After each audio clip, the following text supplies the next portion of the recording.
Assalamualaikum warahmatullahi wabarakatuh. Perkenalkan, nama saya Safa Amanda Karenina. Saya dari Program Studi Hubungan Masyarakat dan Komunikasi Digital Angkatan 2023. Pada kesempatan kali ini, saya akan mempraktekkan SPSS yang meliputi input data, mencari nilai frekuensi dan diagram pi, dan juga yang terakhir adalah nilai regresi. Oke, di sini saya akan langsung mulai input data dan akan memperlihatkan data yang saya punya terlebih dahulu. Lihat, sudah ada data yang saya miliki, ada jenis kelamin, angkatan masuk, program studi, dan juga ada 3 pernyataan. Jadi, ini adalah data-data yang akan saya input di SPSS. Masuk ke SPSS-nya. Jadi, untuk input data, kita akan pindah dari data view ke variable view. Nah, di sini name, kita itu bakal masukin si profil responden dan juga pernyataannya nih. Nah, profil responden tadi ada jenis kelamin, terus juga ada angkatan masuk, lalu ada program studi, ini kita singkat aja, dan juga ada 3 pernyataan, yaitu kita masukinnya pernyataan satu, pernyataan dua, dan pernyataan tiga. Oke, kalau sudah, kita taruh desimalnya. Desimalnya itu kita jadikan 0, karena desimal ini menentukan ada berapa angka di belakang 0. Jadi karena ini kita mau jadikan bilangan bulat semua, ini kita bisa copy, lalu di-paste ke semuanya. Oke, setelah itu kita masukkan labelnya. Labelnya itu tadi JK adalah jenis kelamin, terus AM itu ada angkatan masuk, terus PS ada program studi, P1 tadi ada pernyataan satu, jadi kita bisa langsung copy paste dari data yang udah kita punya nih. Di sini kita bisa copy yang pernyataan pertama,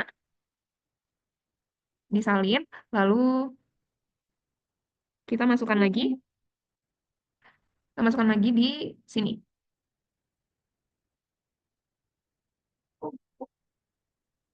Kita paste. Lalu yang pernyataan 2 ini kita copy lagi ke dosen interaktif di kelas.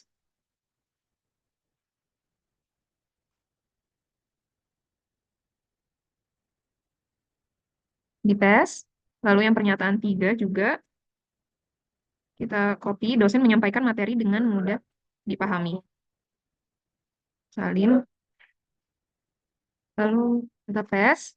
Oke, sudah. Kalau di label udah masuk, jadi kita selanjutnya adalah masukkan value-nya. Values-nya itu jenis kelamin tadi kita akan setting bahwa kita pakai angka. Satu itu kita buat jadi laki-laki, lalu di add. Yang 2 ini adalah perempuan. Oke. Lalu selanjutnya itu ada angkatan masuk. Angkatan masuk 1 kita buat angkatan 2020, lalu di add. 2 itu 2021, di add lagi. Lalu 3 adalah angkatan dari 2022, dan yang 4 itu adalah angkatan 2023. Di add, lalu oke. Untuk program studi kita masukkan juga ada humas, kedua ada komunikasi, ketiga itu ada politik, 4 itu ada markom.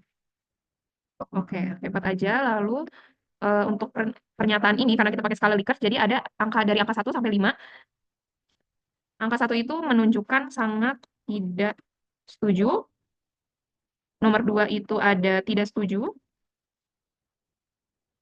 Di F. Nomor 3 itu netral. Nomor 4 itu setuju. Nomor 5 itu sangat setuju. Oke. Karena ketiga pernyataan ini kita sama-sama pakai skala Likert, jadi ini juga bisa kita copy dan dimasukkan ke pernyataan 2 dan 3. Gitu. Lalu setelah itu kita bisa atur measure-nya. Untuk jenis kelamin kita pakai nominal, untuk angkatan masuk kita pakai ordinal karena di situ ada tingkatannya, dan untuk program studi kita pakai nominal lagi, dan untuk ketiga pernyataan ini kita akan pakai scale. Tuh. Oke, sudah segini saja untuk input data, dan nanti dia akan muncul di data view-nya seperti ini.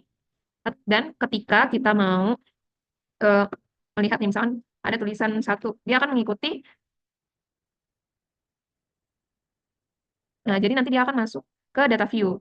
Nah, Kalau untuk tadi di variable view, jenis kelamin data-data yang dari atas ini dia munculnya di sebelah kiri, sedangkan kalau sekarang dia munculnya di atas. Dan angka yang menunjukkan 1 sampai seterusnya ini menunjukkan jumlah respondennya. Nah, ini karena tadi kita udah atur tuh values-nya. Jadi kalau misalnya kita misalkan ketik 2, munculnya sesuai sama yang tadi kita udah atur. Terus angkatan masuk misalnya tadi yang ketiga itu muncul 2022, 4, 2023. Terus tadi program studi juga 4 sama Markom, terus 3 politik gitu. Oke, jadi untuk input data segitu saja dan selanjutnya adalah mencari nilai frekuensi dan diagram pi. Nah, untuk itu kita pindah ke SPSS yang udah lengkap nih datanya teman-teman. Masuk sini. Oke, jadi untuk mencari nilai frekuensi kita bisa masuk ke analyze, lalu ke descriptive statistics, lalu pencet yang frequencies. Oke, jadi semua yang ada di sini kita kontrol A, lalu pindahkan ke variabel. Lalu karena kita udah menentukan nih kita mau pakai charts apa, kita mau cari diagram pie. Jadi pencet charts dan pencet yang pie charts. Continue. Oke. Nah, setelah itu nanti dia akan muncul hasilnya. Sini.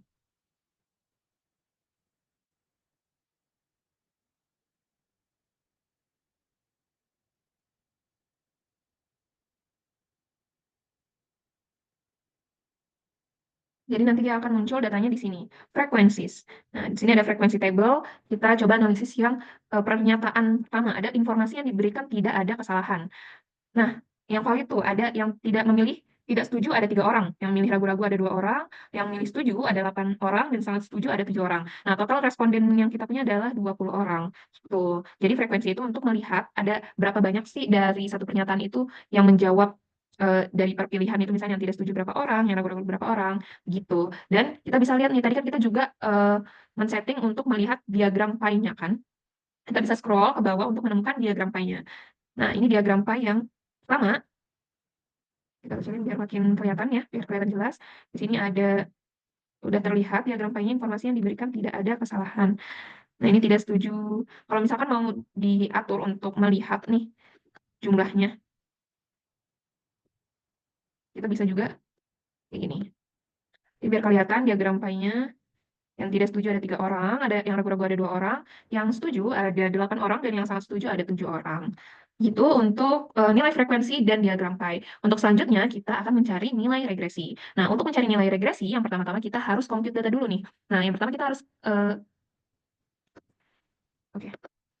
Oke, untuk selanjutnya kita akan mencari nilai regresi. Nah, untuk mencari nilai regresi, kita akan pencet dulu transform untuk compute data dulu nih teman-teman. Compute variabelnya. Nah, yang pertama variabel yang mau kita compute adalah variabel X. Variabel X ini kita labelnya adalah informasi Twitter.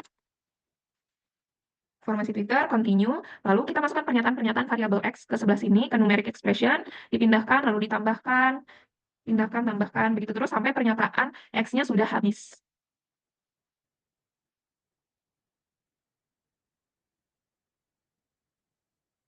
Oke, ini udah selesai pernyataan X-nya, tinggal kita pencet aja, oke.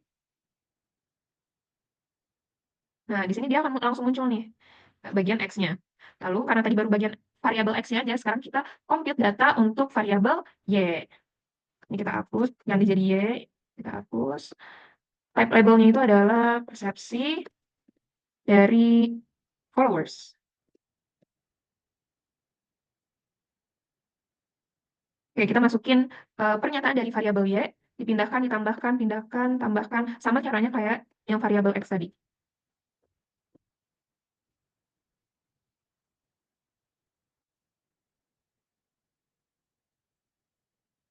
Oke, kalau sudah kita pencet OK.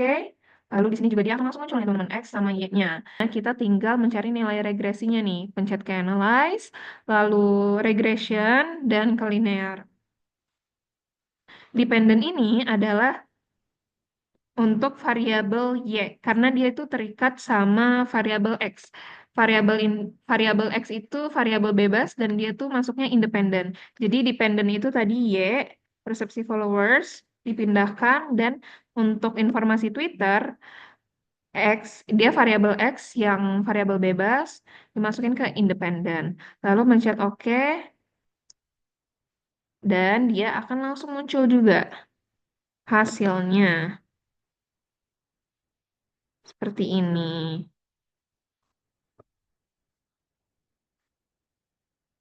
Nah, ini dia hasil dari regression, nilai regresi. Tabel Tabel variable entered or removed menjelaskan tentang variabel yang dimasukkan serta metode yang digunakan. Dalam hal ini, variabel yang dimasukkan adalah variabel informasi Twitter sebagai variabel yang bebas, variabel X, dan persepsi followers itu sebagai variabel yang terikat, yaitu variabel dependent. Dan metode yang digunakan adalah metode enter. Lalu selanjutnya ada model summary. Model summary ini menjelaskan besarnya nilai korelasi atau hubungan R, yaitu sebesar 0,824. Lalu dari output tersebut diperoleh koefisien determinasi R square sebesar 0,679 yang mengandung pengertian bahwa pengaruh variabel bebas informasi Twitter terhadap variabel terikat, yaitu persepsi followers, adalah sebesar 67,9%. Lalu selanjutnya ada di tabel ANOVA. Di tabel ANOVA ini diketahui bahwa nilai F hitung sama dengan 38,091 dengan tingkat signifikansi sebesar 0,000. Nah, nilai signifikansi ini kalau nilainya kurang dari 0,05, maka dapat disimpulkan bahwa model regresi ini dapat dipakai untuk memprediksi variabel X. Dengan kata lain, maka model regresi ini dapat dipakai untuk memprediksi variabel Y. Dengan kata lain, ada pengaruh variabel X terhadap variabel Y. Lalu selanjutnya itu terakhir ada koefisien.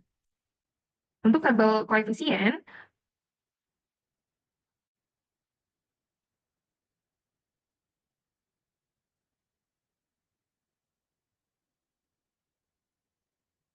oke, di sini ada tabel koefisien. Nah, diketahui bahwa nilai konstan A-nya itu adalah 4,368, sedangkan nilai trust, sedangkan nilai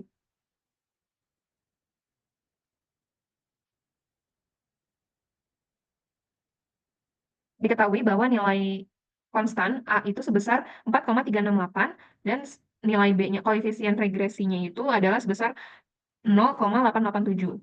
Sehingga persamaan regresinya itu sebenarnya dapat ditulis Y sama dengan 4,368 ditambah 0,887X. Nah, persamaan tersebut dapat diterjemahkan juga sebagai konstanta sebesar 4,368, mengandung arti bahwa nilai konsisten variabel dari variabel Y itu adalah sebesar 4,368 dan koefisien regresi X sebesar 0,887 menyatakan bahwa setiap penambahan 1% dari nilai informasi Twitter, maka nilai si persepsi followers bertambah besar 0,887. Maka koefisien regresi tersebut bernilai positif. Sehingga dapat dikatakan bahwa arah pengaruh variabel X terhadap Y adalah positif. Oke, baik, segitu saja untuk praktek SPSS yang meliputi input data, nilai frekuensi, dan diagram pi, dan yang terakhir ada nilai regresi. Oleh karena itu, saya ucapkan terima kasih kepada Bu Mei atas kesempatannya. Wassalamualaikum warahmatullahi wabarakatuh.